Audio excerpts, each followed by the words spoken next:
Good morning. Good morning. No, করো। Okay, I'm gonna try.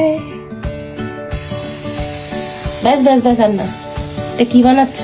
Pancakes. It looks like an oval. Ugh. Okay, so দাঁড়াও, এটা হতে দাও, তারপরে ফ্লিপ করবে। বাড়িতে ছুটি পড়লেই যত পাগলামি শুরু হয়ে যায়। পড়েছে এখন ইস্টারের ছুটি, তো প্রতিদিনই কিছু না কিছু এরকম পাগলামি চলছেই। দেখি তো ফ্লিপ করতে পারো কিনা। I'm gonna try my best.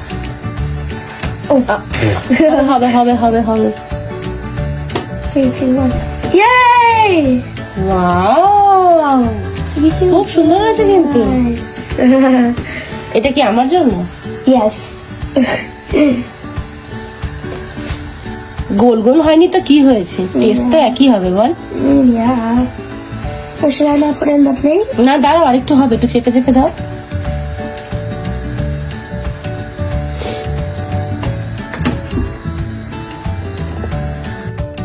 ইস্টারের ছুটি পড়তে না পড়তেই আমাদের চারজনেরই লেগেছে প্রচন্ড পরিমাণে ঠান্ডা, সর্দি, কাশি, জ্বর, আর কি বলবো। তাই ব্রেকফাস্টের জন্য এই এলাচ আর আদার চাটা ছিল আমার জন্য বেস্ট অপশন। সাথে বাটার দিয়ে সেঁকে নিয়েছিলাম একটা ব্রেড। ব্যাস, ব্রেকফাস্ট একেবারে রেডি, ওই আমাদের বাঙালি ভাষায় আর কি, চা আর পাউরুটি। সবাইকে সুপ্রভাত জানিয়ে আজকের মিনি ব্লগটা এখানেই শেষ করছি। এই ওয়েদার চেঞ্জের সময় সবাই কিন্তু খুব সাবধানে থাকবেন। সবাই সুস্থ থাকবেন, ভালো থাকবেন। খুব শিগগিরই দেখা হবে আপনাদের সাথে আবার একটা নতুন ব্লগে।